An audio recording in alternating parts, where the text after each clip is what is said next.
had gesteld, hebben ze eigenlijk op een of andere manier gedurende het proces kunnen aantonen dat Wikileaks personen in gevaar zou gebracht hebben?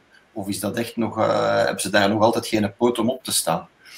Est-ce qu'il y a des preuves que Wikileaks aurait mis des personnes en danger ou pas? C'est ce que Peter avait posé dans le chat aussi et qui est lié avec la remarque de Bruno. Des preuves, attention, il faut distinguer les preuves que les gens ont été mis en danger et les preuves qu'ils ont effectivement eu des dommages suite à cette mise en danger. Les preuves que des gens ont été mis en danger, on peut toujours en discuter. Tout dépend aussi du nombre de noms de personnes qui ont été publiés dans ce cadre. Pour ce qui est des carnets de guerre afghans, un certain nombre de noms ont été publiés parce qu'il y a eu quelques erreurs. Assange, malgré et son équipe, malgré des efforts considérables qui ont été faits, n'ont pas pu, ont parfois laissé passer quelques noms, mais on ne sait pas très bien, en plus, si ces noms ne sont pas des noms, comment dire, sans importance. C'est-à-dire, je m'explique, ici un général américain rencontre le bourgmestre de Bruxelles pour discuter de la situation, il est évident que tous les opposants vont savoir que le général a rencontré le bourgmestre de Bruxelles, enfin ou le bourgmestre de Kaboul ou le bourgmestre de Herat. Ça n'est pas vraiment une information stratégique. Ce sont des choses que les talibans savent déjà, en quelque sorte. Ça n'est pas très grave que ce genre de noms reste dans les documents, des noms de gens qui sont déjà connus comme des gens du pouvoir afghan ou des gens d'autorité locale que de toute façon les militaires américains rencontraient systématiquement dans leurs opérations. Si ces noms sont restés dans les documents, ça n'est pas très grave en soi.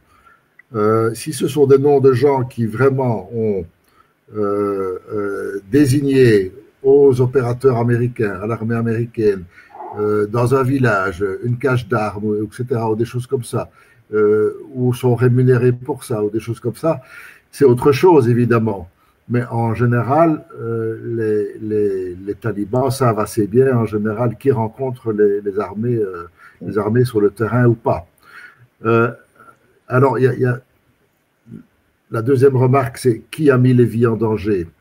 C'est sûr que des publications non expurgées peuvent avoir cet effet-là, mais il y a de multiples responsabilités. Il ne faut pas oublier que Wikileaks eux-mêmes et Assange lui-même a essayé de demander, d'avertir le Pentagone, le secrétariat d'État et de demander même leur collaboration et de proposer leur collaboration pour effacer les noms à l'avance et limiter vraiment totalement les dommages et que les autorités américaines ont refusé. Pour la guerre en Irak, je pense que c'est beaucoup moins important parce qu'ils avaient mis au point un logiciel qui effaçait pratiquement tous les noms. Mais il y a quand même des affirmations américaines dans l'acte d'accusation. Le gros problème, c'est aussi les câbles diplomatiques, puisque ceux-là ont été publiés d'une façon qui n'était pas expurgée, où les noms n'étaient pas effacés. Là se pose le problème de la responsabilité de cette histoire, qui est un peu accidentelle. Je ne vais pas tout répéter, mais c'est sûr que dans un premier temps, tout se passait bien, les noms sensibles étaient effacés de personnes, par exemple, qui rencontrent des ambassadeurs américains ici ou là, en Russie, en Iran, ou en ceci ou ça, ou des représentants qui collaborent ou qui donnent des informations. En général, ces noms étaient effacés, jusqu'à ce problème de la publication par des journalistes du Guardian d'un mot de passe dans leur livre, qui a permis ensuite d'ouvrir des dossiers confidentiels qui étaient quelque part sur le web et qui a permis à d'autres opérateurs que Wikileaks, notamment le site Cryptome, le journal allemand Die Freitag et encore un autre site Pirate Bay, de publier des câbles de la diplomatie américaine avant même Wikileaks, 1 ou 2 jours avant Wikileaks.